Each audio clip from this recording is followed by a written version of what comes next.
Does this affect USDT pairs and cold storage wallets, like buying XRP and then sending it to your cold storage wallet? Now, this question is a response to a video I did about Tether possibly going under with the new Genius Act, forcing it to be more exposed in what they have going on in their operations.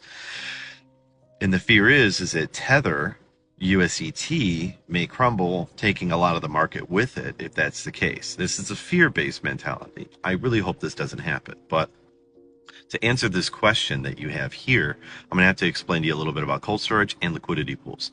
So cold storage doesn't have any liquidity pools. That's not how cold storage works. Cold storage is an offline, secure safe to store your crypto keys.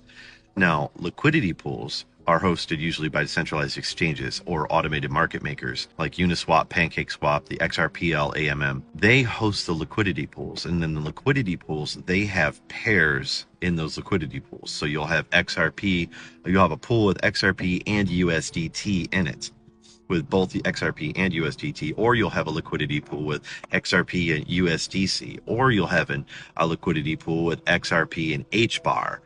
Do you see what I'm saying? So when you want to swap those two products or cryptos, there's a liquidity pool that you can pull from so you can make that sale. Now, when liquidity pools run dry, what does that mean? Let's say the liquidity pool for XRP and HBAR run completely dry. Does that mean the value of XRP goes completely down?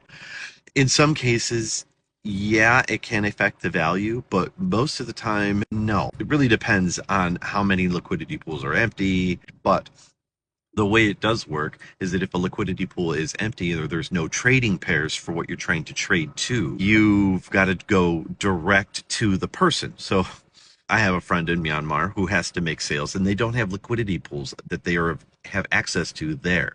So when they want to make a sale, they put it up, and then there's like a list of people and a list of buyers and sellers they can choose from at prices that they want. So if they want to trade XRP USDC, they go to the list of people who are offering to sell USDT for XRP, and then they pick the best price from those people directly. Now, liquidity pools cuts all this out, so you don't have to do that.